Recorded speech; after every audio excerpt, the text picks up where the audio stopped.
Start more US based e-learning platform. మీరు కూడా slot book చేసుకోవాలంటే ఈ నెంబర్కి కాల్ చేయండి.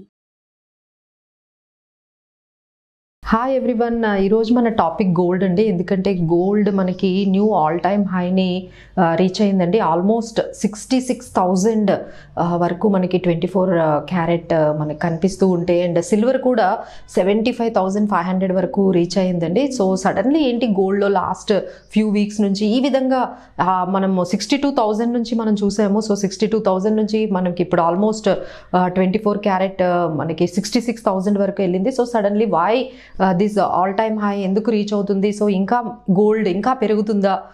సో ఈ టైంలో కొనొచ్చా? సో లేదు అంటే ఇంకా ఏమైనా కరెక్షన్ వస్తుందా? So many questions we are having and so every one is having. So first we will understand why gold is reaching new all time high. The first reason ఏంటంటే మనకి ఫెడ్ రేట్ కట్ అనేది వాళ్ళు వస్తుంది. ఈ 2024లో fed rate cut అంటే fed interest రేట్స్ని యూఎస్లో వాళ్ళు తగ్గిస్తాము అని చెప్పి మనకి న్యూస్ అనేది వచ్చింది. సో దట్ కెన్ హ్యాపెన్ జూన్లో ఏదైనా జరగచ్చు ఇది. సో దాని మీద యాంటిసిపేషన్తో ఎప్పుడైతే అక్కడ ఇంట్రెస్ట్ రేట్స్ తగ్గిపోతున్నాయో సో ఆ అమౌంట్ అంతా మనకి గోల్డ్లో వస్తుందండి. ఎందుకంటే gold is termed as a safety haven అని మనం భావిస్తూ ఉంటాం కాబట్టి. సో ఎప్పుడైతే బాండ్స్లో ఉన్న అమౌంట్, బాండ్స్లో ఇంట్రెస్ట్ రేట్స్ తగ్గుతూ ఉంటే ఆ అమౌంట్ మళ్ళీ గోల్డ్లో సేఫ్టీ హెవెన్ కింద పెట్టుకుంటూ ఉంటారండి. So this is first reason ఎందుకు సడన్గా గోల్డ్ అనేది ఈ విధంగా పెరుగుతుందని.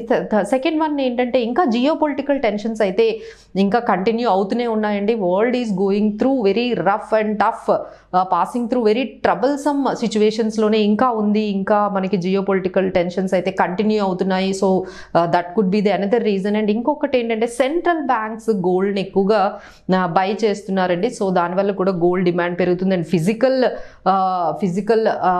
అవుట్కమ్ కూడా, అంటే మనం ఎక్కువగా ఫిజికల్గా కూడా గోల్డ్ని బాగా బై చేస్తున్నారు. సో ఆల్ దోస్ థింగ్స్ అండి. అంటే ఒకవైపు సెంట్రల్ బ్యాంక్ గోల్డ్ని బై చేస్తూ ఉండడము, ఇలా పార్టిసిపేషన్ రీటైలర్స్ అందరూ కూడా ఈ గోల్డ్ని ఫిజికల్లో బై చేస్తూ ఉండడము, and US market interest Fed rates తగ్గుతాయనే అంచనాలు క్లియర్ అయిపోవడం.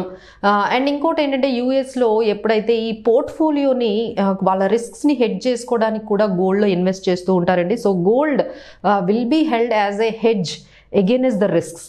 ఎప్పుడైతే రిస్క్స్ అనిపిస్తుందో వెంటనే వాళ్ళ పోర్ట్ఫోలియోని గోల్డ్తో వాళ్ళు హెడ్జ్ చేసుకుంటారండి. సో దీనివల్ల కూడా మనకి గోల్డ్ పెరుగుతుంది. నౌ ద క్వశ్చన్ కమ్స్, ఇదే కంటిన్యూ అవుతుందా, ఇంకా గోల్డ్ పెరుగుతుందంటే డెఫినెట్లీ ఎస్ అనే చెప్పొచ్చండి.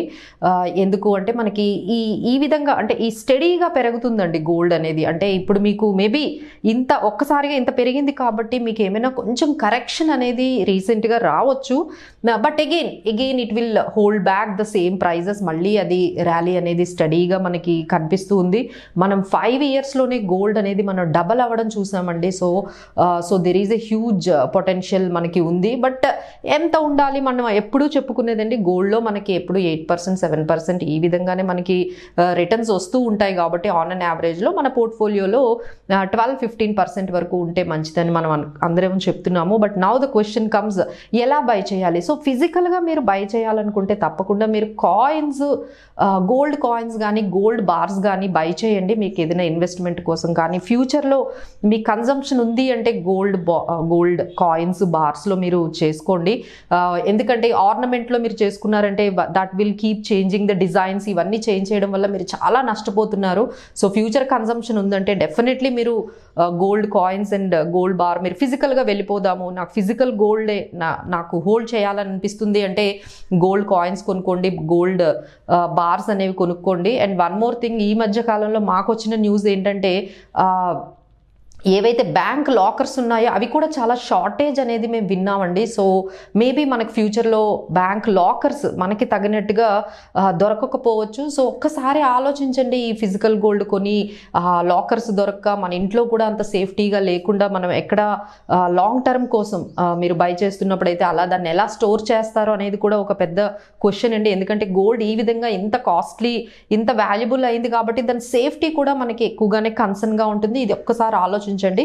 So second way of and best way of investment ఏంటంటే గోల్డ్లో మనము యాజ్ ఎ ఇన్వెస్ట్మెంట్గా కానీ లేకపోతే ఫ్యూచర్ కన్సంప్షన్లో కానీ మీరు కొనాలి అనుకుంటే బెటర్ గోల్డ్ ఈటీఎఫ్స్ని కొనుక్కోండి. దానికి ఒక డీమాట్ అకౌంట్ ఉంటే సరిపోతుంది. లేదు అంటే గోల్డ్ సావరిన్ బాండ్స్ కొనుక్కోండి. ఎందుకంటే అందులో లిక్విడిటీ ఉంటుంది, సేఫ్టీ ఉంటుంది, మీకు స్టోరేజ్ ప్రాబ్లమ్స్ ఉండవు, అండ్ మీకు అమౌంట్ ఈక్వల్గా మార్కెట్ ప్రైస్కి ఈక్వల్గా మీకు వచ్చేస్తుంది, అండ్ క్యాపిటల్ గెయిన్ అడ్వాంటేజెస్ ఉంటాయి. సో ఎవరైతే ఈ ఫిజికల్ గోల్డ్ కాదు, మేము ఎనీథింగ్ ఈజ్ ఫైన్ అంటే మేము డిజిటల్గా కూడా హోల్డ్ చేద్దాము అనే మీకు ఉద్దేశం ఉన్నట్లయితే మీరు gold ETFs and gold sovereign bonds వైపు కూడా మీరు చూడొచ్చండి for future. So gold is always looking as స్టడీగా మనకి సేఫ్టీగా ఉన్న అసెట్ క్లాసెస్లో ద బెస్ట్ అని మనము స్టడీ రిటర్న్స్ ఇవ్వడంలోని సేఫ్టీగా ఉండడంలోని మనకి గోల్డ్కి మించిన అసెట్ క్లాస్ లేదండి. So but you have to understand ఎంత ఇన్వెస్ట్ చేయాలి, ఎలా ఇన్వెస్ట్ చేయాలి, ఎప్పుడు ఇన్వెస్ట్ చేయాలి. సో ఎప్పుడైనా గోల్డ్ కొంచెం కరెక్షన్ వచ్చిందనుకోండి,